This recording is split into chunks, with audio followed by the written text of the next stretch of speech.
Hello students, आज का lecture है हमारा definition of system and its parts. System क्या है वो आज हम स्टडी करेंगे। System is a integrated set of business procedure used with one business unit to working together for some purpose. Like यहाँ पे क्या होने वाला है कि कंपोनेंट में वर्क होगा। सिस्टम ने इनपुट, प्रोसेस और आउटपुट में किस तरह सिस्टम वर्क करता है वो हिसाब से यहाँ पे हम ड्रॉ देखेंगे। सॉफ्टवेयर किस तरह रिक्वायरमेंट एनालिसिस होती है कस्टमर की, उसी हिसाब से यहाँ पे सिस्टम को देखना है कि सिस्टम किस तरह वर्कआउट करता है। तो first of all the system take input from outside. यहाँ पे पहले आपको क्या करना है, इनपुट करना है। इनपुट मीन्स कि आप कोई सॉफ्टवेयर क्रिएट कर रहे हो या फिर कोई सॉफ्टवेयर आप बना रहे हो, उसको आपको पहले क्या करना पड़ेगा, इनपुट। कि आप सॉफ्टवेयर में जो वर्क करने जा रहे हो उसको आपको इनपुट करना है पहले। ठीक है, तो पहले इनपुट करना है, फिर वो जो इनपुट आप कर रहे हो वो सीपीयू या प्रोसेसर, यहाँ पे क्या होगा, प्रोसेस होगा सीपीयू में। प्रोसेस के हिसाब से जो आपने इनपुट की है वो हिसाब से आपको यहाँ पे आउटपुट मिलेगा। तो यहाँ पे एलिमेंट्स सिस्टम के कितने हैं, इनपुट, प्रोसेसर, आउटपुट, और लास्ट में जो आएगा वो फीडबैक। तो यहाँ पे आपको याद रखना है उसकी definition. System is the interrelated set of business procedure used to with one business unit working together for some purpose. साथ में वर्क करने से जो पर्पस हमें यहाँ पे एडवांटेजेस मिलेगा वो हिसाब से आपको यहाँ पे डेफिनेशन लिखनी है। तो यहाँ पे इनपुट, प्रोसेसर, आउटपुट। ठीक है, तो यहाँ पे देखो एलिमेंट्स ऑफ सिस्टम। लाइक यहाँ पे आपको एमसीक्यू में कोई क्वेश्चन आएगा कि सिस्टम एलिमेंट्स क्या है, तो आपको याद रखना है कि एलिमेंट सिस्टम में कितनी चीज़ आएगी, इनपुट, प्रोसेसर, आउटपुट, कंट्रोल और फीडबैक। देखो यहाँ पे ड्रॉ लिया हुआ है। इनपुट मीन्स लाइक एग्जांपल दूँ, यहाँ पे लाइक कीबोर्ड में आप कुछ इनपुट कर रहे हो। प्रोसेसर, सीपीयू में कुछ प्रोसेस हो रही है और आपने जो इनपुट की है कीबोर्ड में वही हिसाब से आपको आउटपुट मिल रहा है, उसको मिलता है आउटपुट। ठीक है, अब आउटपुट के हिसाब से फीडबैक आप दोगे। लाइक पॉजिटिव भी हो सकता है या फिर नेगेटिव भी हो सकता है, बिकॉज जो आपका आउटपुट प्रॉपरली आ रहा है इनपुट के हिसाब से तो आप फीडबैक पॉजिटिव दे सकते हो। आपका आउटपुट गलत आ रहा है तो आप फीडबैक क्या दोगे, नेगेटिव। तो उसको बोलते हैं हम बाउंड्री एंड इंटरफेस।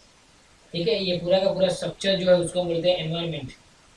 तो एलिमेंट्स ऑफ सिस्टम, एग्जाम में कोई क्वेश्चन आए एलिमेंट ऑफ सिस्टम, तो आपको ये चीज़ आपको ड्रॉ याद रखनी है कि उस हिसाब से वो यहाँ पे सिस्टम वर्कआउट करता है।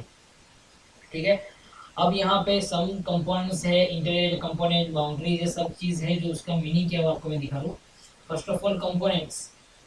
कंपोनेंट्स क्या है, तो वो सिस्टम के अंदर दूसरा सिस्टम, इसको हम बोलते हैं कंपोनेंट। ठीक है, इसमें क्या होता है, एग्रेसिव जो parts they to make the system also called sub system. यहाँ पे एक सिस्टम है उसके अंदर दूसरा कोई सिस्टम है, ये जो येलो वाली जो लाइन है वो। ठीक है, इसको बोलते हैं हम कंपोनेंट्स। तो ये इनपुट, प्रोसेसर, आउटपुट, ये सब यहाँ पे क्या बोलते हैं, उसको कंपोनेंट्स बोलते हैं। System into another system it's called sub system. ठीक है, सेकेंड है inter related components. Dependence of one part of the system more other system. एक से ज़्यादा सिस्टम यहाँ पे डिपेंडेंस होते हैं, एक के ऊपर एक जो पार्ट्स डिपेंड है उसको बोलते हैं इंटर रिलेटेड कंपोनेंट्स। यहाँ पे जो फर्स्ट जो है पार्ट्स, बाउंड्री है, इंटरफेस, उसके अंदर जो दूसरा पार्ट्स है उसको बोलते हैं इंटर रिलेटेड कंपोनेंट्स। ठीक है, third one is boundary. Boundary means क्या, कि जो आपका आउटपुट है, जो आपका आउटपुट के हिसाब से जो इंटरफेस हमको दे रहा है उसको बोलते हैं बाउंड्री एंड इंटरफेस। जो आपने इनपुट की है वो हिसाब से यहाँ पे आपको आउटपुट मिल रहा है। The line that mark the inside outside of the system, the set of the system from the environment। यहाँ पे जो आप लाइन यहाँ पे ड्रॉ हुई है इनसाइड और आउटसाइड, जो बाहर है वो आउटसाइड, वो जो अंदर है वो इनसाइड, उसको क्या बोलते हैं, बाउंड्री। के वही हिसाब से उसको वर्क करना है। ठीक है, fourth one is purpose. Purpose क्या है कि overall goal of function of the system. आपका गोल क्या है, आप कोई भी सिस्टम यहाँ पे इनपुट कर रहे हो, प्रोसेस कर रहे हो, तो उसका कोई कुछ ना कुछ तो गोल होगा कि आपको क्या उसके हिसाब से आपको आउटपुट मिलना चाहिए। तो आपको जो यहाँ पे गोल आप डिफाइन कर रहे हो सिस्टम में उसको बोलते हैं पर्पस। ठीक है, fifth is environment. Everything external system that interact with the system. यहाँ पे एवरीथिंग एक्सटर्नल सिस्टम है जो इंटरेक्ट हो रही है सिस्टम के साथ। कंट्रोल, फीडबैक, जो यहाँ पे येलो लाइन है, यहाँ पे येलो ड्रॉ है, उसके साथ इंटरेक्ट हो रहा है, वो सब यहाँ पे क्या बोलते हैं उसको, एनवायरमेंट। ठीक है, ये देखो लाइन जो पूरी है वो बाउंड्री इंटरफेस एनवायरनमेंट की लाइन जो पूरी है उसको बोलते हैं हम एनवायरनमेंट। फिर इंटरफेस क्या है, point to contact word system means the environment, subsystem with the each other. यहाँ पे क्या है, पॉइंट सिस्टम के हिसाब से यहाँ पे जो पॉइंट टू पॉइंट जो वर्कआउट हो रहा है उसको बोलते हैं हम interfaces. Constraint limit of what system can occupalise, यहाँ पे लिमिटेशन है सिस्टम की कि जो हिसाब से यहाँ पे सिस्टम की लिमिटेशन से वही हिसाब से सिस्टम को वर्क करना है। ठीक है, उसको बोलते हैं कंस्ट्रेंट। फिर इनपुट तो आपको पता ही है कि information enter the system for the processing, कुछ प्रोसेसिंग करने के लिए सिस्टम में हमको जो इनपुट करते हैं इंफॉर्मेशन उसको क्या बोलते हैं, इनपुट। ठीक है, आउटपुट किसको बोलते हैं, जो इनपुट हमने यूजर से इनपुट किया है उसके हिसाब से हमको जो सिस्टम गेट होगा output, system is get to the output जो हेल्पफुल है उसको बोलते हैं हम आउटकम द प्रोसेसिंग। तो प्रोसेसिंग से वहां से हमारे पास जो आउटपुट आ रहा है फाइनल इनपुट की तरह उसको बोलते हैं आउटपुट। ठीक है, तो आपको एलिमेंट्स याद रखने के लिए पहले क्या रखना है, इनपुट, प्रोसेसर, आउटपुट, फीडबैक और कंट्रोलर। फिर उसके पार्ट्स जो है वो क्या क्या वर्क कर रहा है वो आपको याद रखना है, component, interrelated components, boundaries, purpose, environments, interfaces, constraints, input, output, ये सब चीज़ आपको याद रखनी है कि किस हिसाब से सिस्टम वर्कआउट कर रहा है। ठीक है, अब है उसके characteristics of types, characteristics and उसके टाइप सिस्टम के क्या क्या है। तो फर्स्ट ऑफ ऑल कैरेक्टरिस्टिक दे देते हैं, उसमें फर्स्ट है organisation. Organisation mean structure and order. Example, hierarchical organisation is a company. Computer system organized of various components like input device, output device, CPU, storage device. Okay, organization means क्या है कि आप कोई कंपनी यहाँ पे organise कर रहे हो, हायरार्ची कर दो, उसके हिसाब से आपको कंप्यूटर सिस्टम होनी चाहिए। तो कंप्यूटर सिस्टम में सम कंपोनेंट होते हैं like input device, output device, mouse, keyboard, CPU, storage device, hard disk, RAM, ये सब चीज़ की जरूरत पड़ेगी, तो इसको बोलते हैं ऑर्गेनाइजेशन। ठीक है, तो कैरेक्टरिस्टिक्स ऑफ सिस्टम में फर्स्ट है हमारा ऑर्गेनाइजेशन। फिर सेकंड क्या है, इंटरेक्शन। इंटरेक्शन मीन्स क्या, बिटवीन सब सिस्टम और components. Example, the main memory hold the data has to operate by the ALU. यहाँ पे जो हमारे पास मेन मेमोरी होती है जो डेटा को होल्ड यहाँ पे होता है ऑपरेट करने के लिए, तो इस सब चीज़ को हम बोलते हैं इंटरेक्शन। ठीक है, मेमोरी।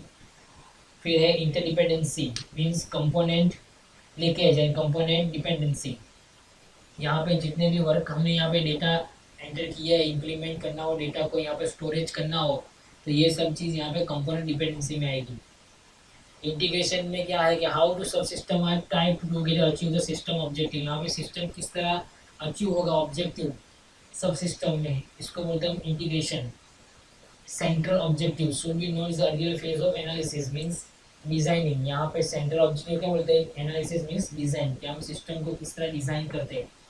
ठीक है, तो there are 5 types of characteristics of system. यहाँ पे सिस्टम की जो कैरेक्टरिस्टिक्स है वो आपको याद रखनी है। There are 5 types of organisation, interaction, interdependency, integration and central objective. ये 5 टाइप्स है जो सिस्टम के आपको याद रखने हैं कि किस तरह यहाँ पे वर्कआउट होगा सिस्टम में। ठीक है, उसके साथ है टाइप्स ऑफ सिस्टम। सिस्टम के टाइप्स कितने हैं, तो फर्स्ट ऑफ ऑल फिजिकल और एब्स्ट्रैक्ट सिस्टम। एब्स्ट्रैक्ट और फिजिकल लिखा है यहाँ पे, देखो और लिखा है तो दोनों में से एक सब लिख सकते हो।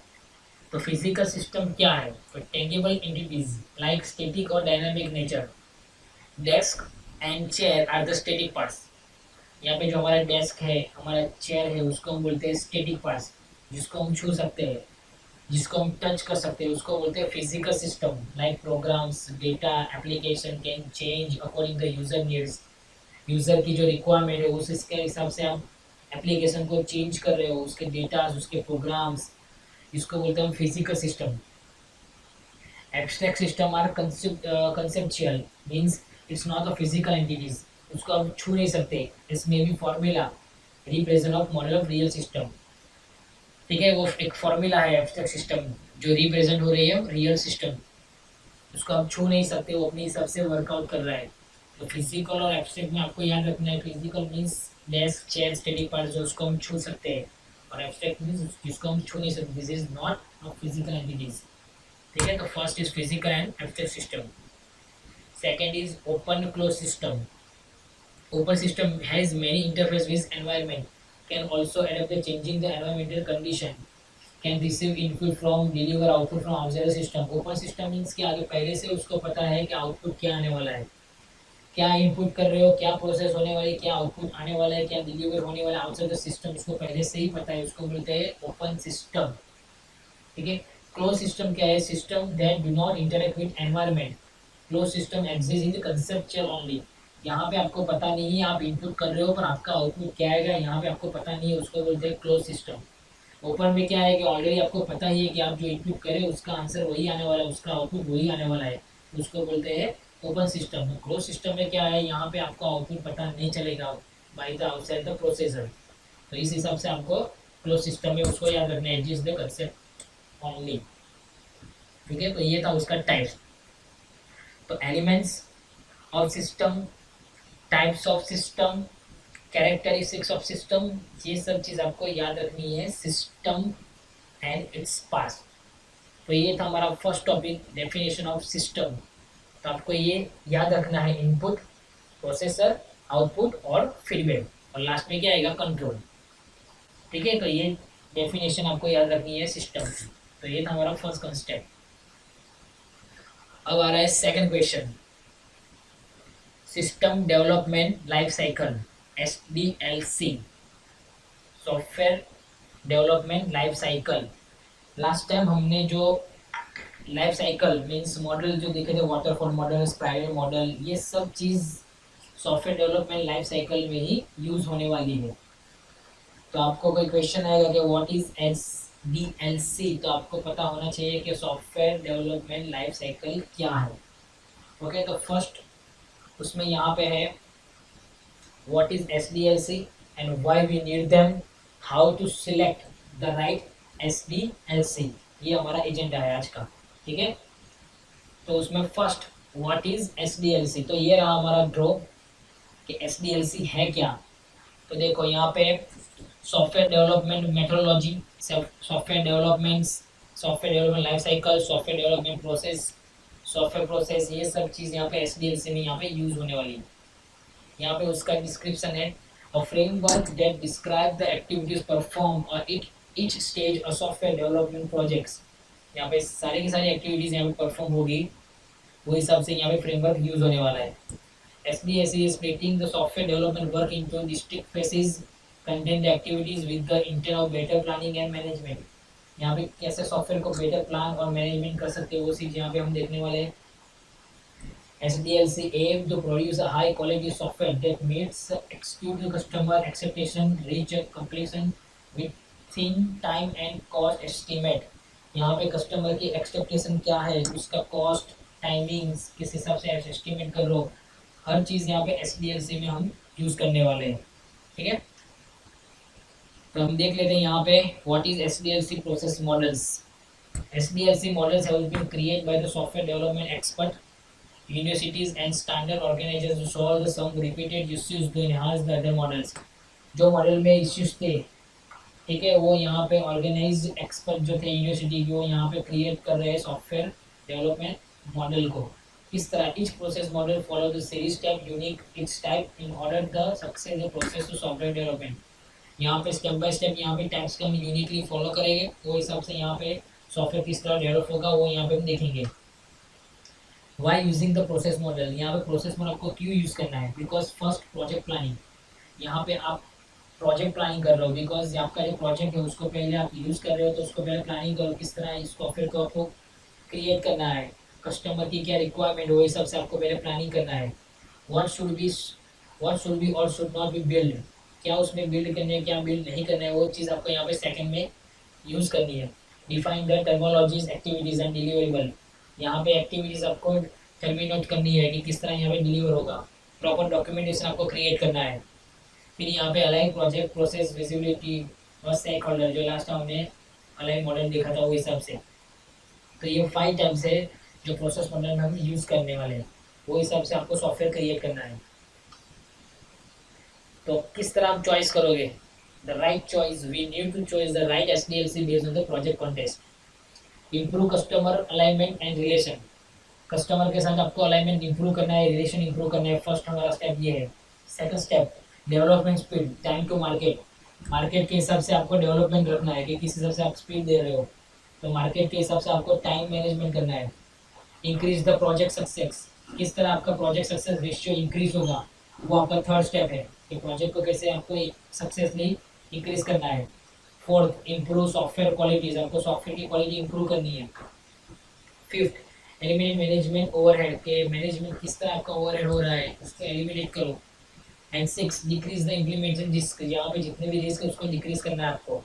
तो ये 6 टाइप से आपको एसडीएलसी में जो राइट चॉइस के लिए आपको प्रोजेक्ट कंटेस्ट है, आपको ये इसके हिसाब से आपको एसडीएलसी प्रोजेक्ट बनाना है 6 टाइप्स में।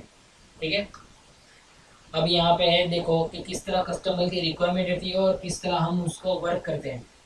ठीक है, तो देखो फर्स्ट जो हमारा यहाँ पे पीक है, how to customer explain, customer explain कैसे करता है वो हिसाब से हमारा फर्स्ट पीक देखो कि कस्टमर एक्सप्लेन करता है कि मुझे इस तरह बनाना है, परफेक्टली मुझे इस तरह हमारा चाहिए। तो अब देखो कस्टमर की एक्सप्लेनेशन देखो और उसका प्रोजेक्ट अंडरस्टूड देखो। How the project leader understood, project जो लीडर है वो किस तरह अंडरस्टूड हो रहा है, चाहिए क्या कस्टमर को और प्रोजेक्ट लीडर को अंडरस्टूड क्या हो रहा है।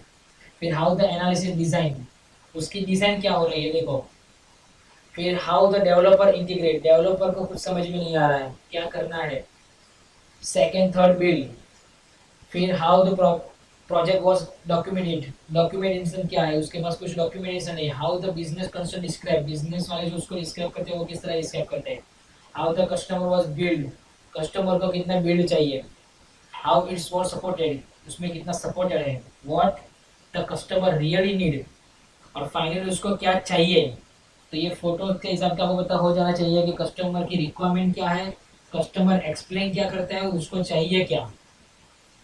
तो ये एस डी एल सी हिसाब के आपको ये सब कुछ क्रिएट करना है कि वो कस्टमर को क्या रिक्वायरमेंट है, उस हिसाब से आपको प्रोजेक्ट क्रिएट करना है, सॉफ्टवेयर क्रिएट करना है। ठीक है, तो ये फोटोज से आपको पता चल जाएगा कि क्या चीज़ है यहाँ पे, कस्टमर क्या एक्सप्लेन करता है और लास्ट में कस्टमर रियली क्या उसको नीड है। ठीक है, how to select the right S D L C, right S D L C कैसे सिलेक्ट करेंगे। तो learn about the S D L C model, पहले उस मॉडल जितने भी एस डी एल सी है उसको पहले लर्न करो। लाइक कितने मॉडल है, वाटरफॉल मॉडल जो लास्ट हमने लेक्चर में देखा था, वो model, prior model, align model, ये सब पहले लर्न करो। Assess the need of stakeholder and define the criteria, ये 3 स्टेप में आपको S D L C provide करना है। तो फर्स्ट ऑफ ऑल आपको मॉडल्स लर्न करने हैं, तो कितने मॉडल्स है, some common model available in S D L C like waterfall model, B set model, prototype model, spiral model, interactive model, extended programming, align development model. ठीक है, तो ये सब मॉडल आपको पहले लर्न करना है, उसके बाद ही आपको S D L C find करना है। ठीक है, तो इसमें से हम वाटरफॉल मॉडल और ये सब चीज़ हमने यहाँ पे आगे वाले लेक्चर में देख लिया था। ठीक है, तो ये सब चीज़ आपको पता होनी चाहिए। तो ये था हमारा कंसेप्ट आज का, सॉफ्टवेयर डेवलपमेंट लाइफ साइकिल। तो फर्स्ट जो क्वेश्चन था वो था सिस्टम कंसेप्ट में, उसमें एलिमेंट्स, कैरेक्टरिस्टिक्स और उसके टाइप्स। और सेकंड क्वेश्चन हमारा है सॉफ्टवेयर डेवलपमेंट लाइफ साइकिल। तो ये 2 कंसेप्ट आपको याद रखने हैं। ओके।